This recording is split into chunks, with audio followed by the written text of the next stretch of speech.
오늘 아침 신문 보겠습니다. 먼저 동아일보입니다. 자율형 사립고는 5년마다 재지정 평가를 받는데요. 신문은 올해 자사고 재지정 평가를 시행할 시도교육청이 재지정 점수 커트라인을 5년 전보다 10점 또는 20점 올린 것으로 확인됐다고 보도했습니다. 신문에 따르면 교육청 10곳 가운데 서울과 부산, 대구, 인천 등 9곳은 재지정 기준점을 5년 전보다 10점 높인 70점으로 올렸고 전북은 80점으로 높였다고 합니다.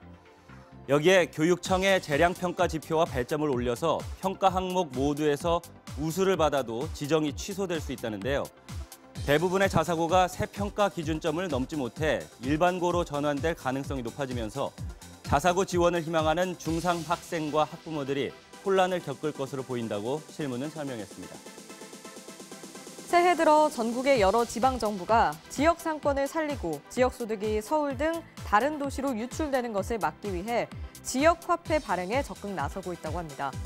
지방정부들이 아동수당이나 농민수당, 청년배당 같은 복지수당을 지역 화폐로 지급하면서 올해 지역 화폐 발행 규모가 지난해 전체 발행액의 5배가 훌쩍 넘는 2조 원에 이를 것으로 전망된다는데요. 온라인에서도 소상공인들의 상품을 쉽게 사고 발행이나 환전 등의 유통 비용을 줄이기 위해 모바일 결제 시스템 도입을 계획하는 지방정부도 있다고 합니다. 새해 첫날 발생한 강원도 양양 산불로 축구장 면적의 28배나 되는 산림이 잿더미로 변했습니다. 앞서 지난달 28일에도 삼척에서 산불이 나는 등 동해안 지역은 해마다 화재가 끊이지 않고 있는데요. 봄철도 아닌데 대형 산불이 잦은 동해안. 지리적으로는 백두대간이 가장 큰 요인으로 꼽힌다고 합니다. 찬 공기가 서해안을 지나가다가 태백산맥을 넘으면서 건조해지기 때문이라는데요.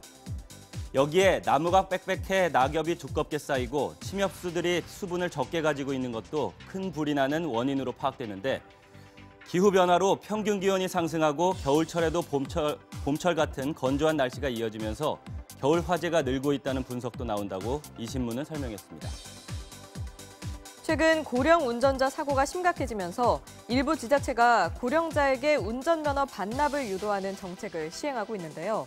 서울에선 양천구가 최초로 만 65세 이상 운전자의 운전면허증을 반납받기 시작했다고 합니다.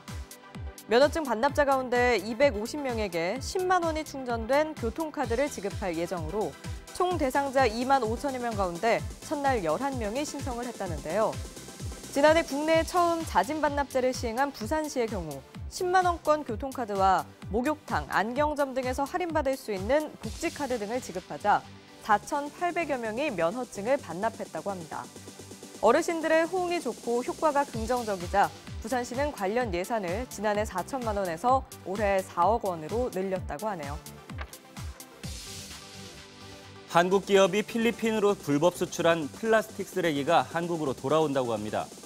지난해 7월과 10월 두 차례에 걸쳐 한국에서 수출된 플라스틱 쓰레기 규모는 총 6,500톤. 이 가운데 1,400톤이 이르면 다음 주 한국으로 돌아오는데 회수 비용만 5,300만 원 정도가 소요될 것으로 예상된다고 합니다. 쓰레기가 국내에 들어온 뒤 어떻게 처리될지 역시 관건이라는데요. 국내에서 재활용이 힘들어 수출한 쓰레기인 점을 감안하면 돌아와도 대부분 소각 처리될 가능성이 높아서 처리 비용도 상당할 것으로 예상된다고 합니다.